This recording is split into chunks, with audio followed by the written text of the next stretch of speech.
ko o pison ambe kuma kanga kuma pison jama ka ango ko iza wakati ani iza jana surlahi kani pison jama bara mbe kanga sigaka mawade ne ba fo mogoye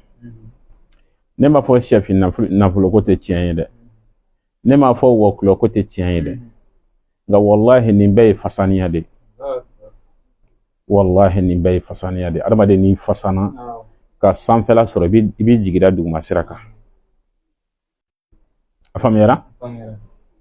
chef na fulo ko wallahi ma fo tiyen tala mais wallahi fasaniya de be adama de la taga no fe sira tiga jumen wasalen no ka ala yɛrɛ sɔrɔ sira bɔ wa ka nafolo sɔrɔ ka sɔrɔ i ma taa sɛfin bara i ma taa wulufin bara i ma taa jakumafin bara i ma taa gɔnbɛlɛ kunsigi bara walima gɔnbɛlɛ joli walima farisigo ni ala sɔnna n bɛna di bi tuguni n bɛna segin a kan n tun delila k'a di maa caman ye nin kɛ an y'an kɛ k'a di maa caman ma wallahi a bɛɛ y'a seereya an bɛna segin a kan ni ala sɔnna mɔgɔw k'a partager amena di nala sona wedi aha wedi nala sona inshallah ala kan be sawama ya rabbi ala ka sel nun se an kenan yina sel musaka ala ka noya kan yina an bawo fe ko hina an fawlani wati nununa wallahi gela wati nununa o kana pirishon fanga bonya ko jugo gela be choro kan awa dolu ka pirishon farala ka be ko re ange ay alta e aw ko ni be dugo no doronde mo ala ka limina dama mawadi muso ni iya do ka fo gela bi cela seli ni ko ran nuna yani ceka fo kati saka sel fanisa ere ka folo ka fay wallahi abi arma den barka wa abi ce dar madina samugan duskati ni juga mi be ce kono nati ka saka nyina ko ni ba bank ni ba ko ka boy ka dusun kura kura tu ko aka furgera bi e ka siglento ka fay ka ta e ka salon sel fanita kana ka fay ko koke ne tumba fe nyina ni ateke mabashie ika ne ka nyina selfani toy ne ka salo selfani kanun benna wallahi nta fe ka fini wora sanga ntombolo afamera ika foyti ka ko ale ma ka soro ale re ma gela fe re ka ko nga fale ankara mo ibaye abebe ibaye chebi muruti dona wa ata to nga doyini ka soro dokte no tonga doyini ai afo ichesira foka ka tonina wallahi adama den de me barkan chodila me daga sigi chedala ka che pushe ka sadana ka ko dendenena aka gele denga lafiya soro ala ka lemina adam wala mo wada ambe lamay bago fu ambe sigu ku fu tuguni wallahi ambe sigu ku fu mo ye ankanu wallahi ita don foni an famana de joma nene famana live ma telephone tijo shufa tijo clefe ma be mo ba anyinika mune be karsanyi kono bi amiye anyi kono bi amiye o wayra ka fo adama de niye mo be ki mago de la wati mina yera ki mago do mo la wole la na ala sona ya wajiba an yera ka suno bi an sigane do ko sebe wallahi an bara jo fitri wati yera la ngade kanda c'est depuis lansara nde do be bara la fo kana fitri wati na nga wajibi de fanga na sigi kan baw nyekro ka question flying drone de jabina ala sona ala kambe sawaba ma yini ngal folo kera min yesa mago ka partager antena bi kuma janya salatul fatih mina kala akala me اللهم صل على سيدنا محمد الفاتح لما أغلق والخاتم لما سبق ناصر الحق بالحق والهادي إلى صراطك المستقيم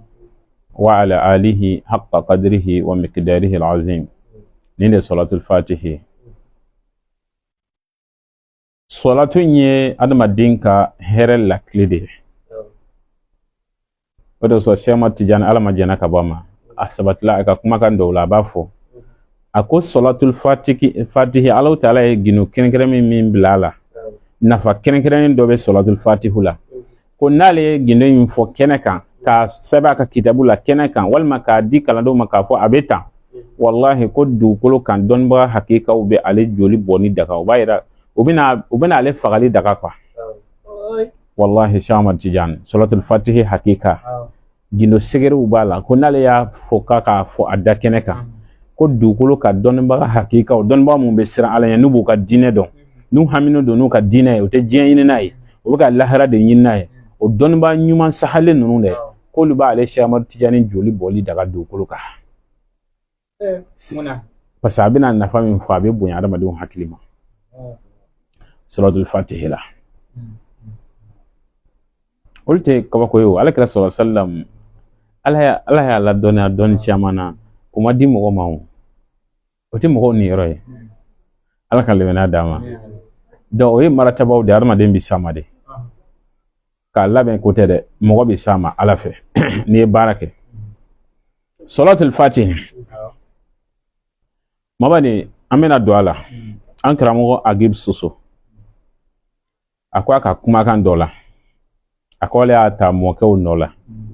Suratul Fatiha ni hami bɛ maa min na denko bɛ maa min na gasigako bɛ maa min na maa min ka baara tɛ ka ɲɛ sɔrɔ a bolo k'i ka Suratul Fatiha ta sɔgɔmada joona fɛ kɔlɔsi ɲɛ 100 n'i tilala la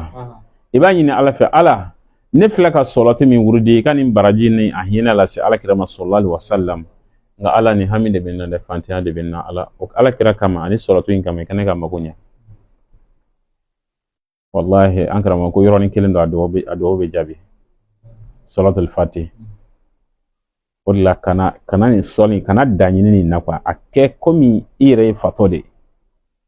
Suratu wurudi komi i ye fatɔ de fo mɔgɔw ka fɛn wɛrɛ wele la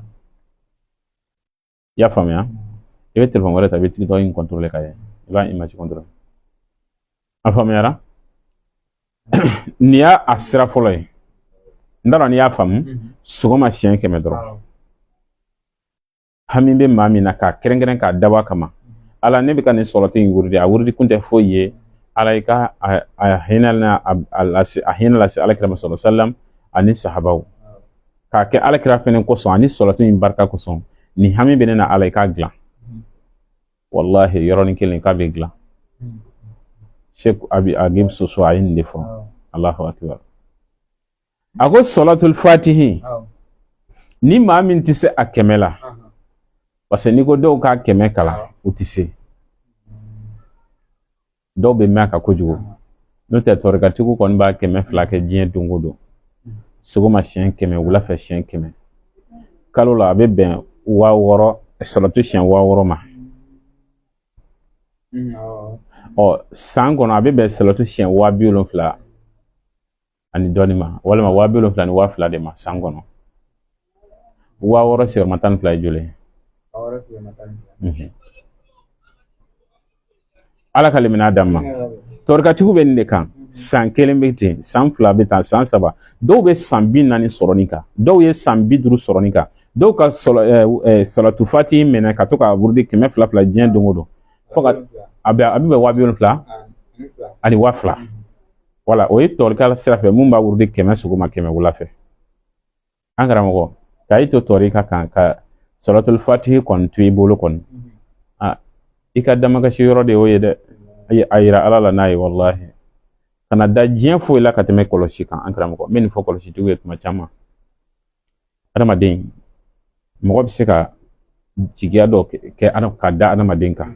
mais kana foyi jigiya n'a dengania kɛ 100% ye fo n'a kɛra nin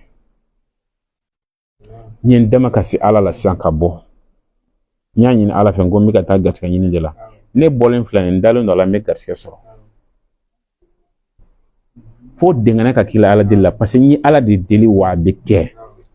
wallahi n'i ye nin bila i hakili la wa a bɛ kɛ i tɛ sɛgɛn a bɛ kɛ ala ka lemina d'an ma n bɛna Suratul Fatiha sigiyɔrɔma 2nan d'i ma nin ka nɔgɔn kojugu mɔgɔ bɛɛ bɛ se ka nin kɛ bɛɛ bɛ se ka nin kɛ mɔbali hami bɛ mɔgɔ mɔgɔ la wala i n'a fɔ e yɛrɛ waati lama ye hami giriman b'i la wallahi nin ta i ka tuka kan an karamɔgɔ Agib Soso de nin di an karamɔgɔ tuka la i bɛna jaabi fana di ne ma ne yɛrɛ y'a kɛ k'a ye i da waati seliji ta k'i sanuya a kɛra baara yɔrɔ la hami de b'i la walima degun dɔ b'i kan degun min i yɛrɛ dɛsɛra ka solution sɔrɔ a la i tɛ jigiya foyi dɔn min bɛ se k'a dilan idatola ika suratul fatihi wurudi idali ika glanka iya do itina wili bile itina kuma mɔgɔ fɛ bilen ika suratul fatihi kala siɲɛ kelen pe k'a ɲini Allahu Taala fɛ Ala k'a hinɛ lase Alakira ma sallallahu alaihi wasallam k'a ɲini Allahu Taala fɛ Alakira kama ani suratun yɛrɛ kama ni hami bɛ ne na Ala a dilan wallahi siɲɛ kelen an karamɔgɔ i b'a dɔn k'a fɔ Alakira sallallahu alaihi wasallam ye linde ni b'ale ka arana i ka ɲi ni tɛ Alakira sallallahu alaihi wasallam ka arana o i taalen plus moyen de la moyen bɛ plus bɛ Alakira sallallahu alaihi wasallam ni b'ale ka arana i hakili sigira hami mana gɛlɛya adamaden ka cogo cogo i datɔ i sanuya i ka seli ta i datɔ i ka suratul fatihi kala i tigɛ kɔnɔ i dalen i tɔn kan i ka dilan kan i y'a dɔn i tɛna wuli bilen wallahi k'i dama kasi Allahu Taala k'a ɲini Ala fɛ ne ye suratu min kalan Ala b'a ɲini fɛ i ka baraji n'a hinɛ lase Alakira ma sallallahu alaihi wasallam Ala k'a kɛ Alakira kama sallallahu alaihi wasallam ani suratul fatihi yɛrɛ barika kosɔn ani ne ye hadiya dili min kɛ Alakira ma o kama Ala ni mako bɛ ne la dɛ ne ta ye furu ko ye ne ta ye den ko ye ne ta ye garisɛgɛ ko ye dɛ Ala b'a ɲini fɛ i ka dilan ni Alakira sallallahu alaihi wasallam an karamɔgɔ bɛɛ ka sunɔgɔ wallahi an karamɔgɔ Agib Soso ye nin di wallahi wa ne y'a kɛ fɛn caman a ka ca ne yɛrɛ ta hakɛ dɔn to i yɛrɛ ka kɛ tugala i ka kɛ Ala k'an bɛn sababa ma parce que an balimakɛ y'a laɲini ko an ka kuma suratul fatihi kan mɔgɔ de bɛna kuma a nasira min kan tiɲɛna o mako bɛ baara la o mako bɛ baara la adamaden tɛ se ka kabako kɛ Ala tɛ kabako latigɛ adamaden ye f'i ka baarabaw de kɛ n bɛna fɔ mɔgɔw ye maa o maa b'a fɛ ka Ala sɔrɔ ka Allahu Taala ka kabako latigɛ i ye i yɛrɛ sanalen kɔfɛ i yɛrɛ di Ala ma o bɛ sɔrɔ ni baarabaw de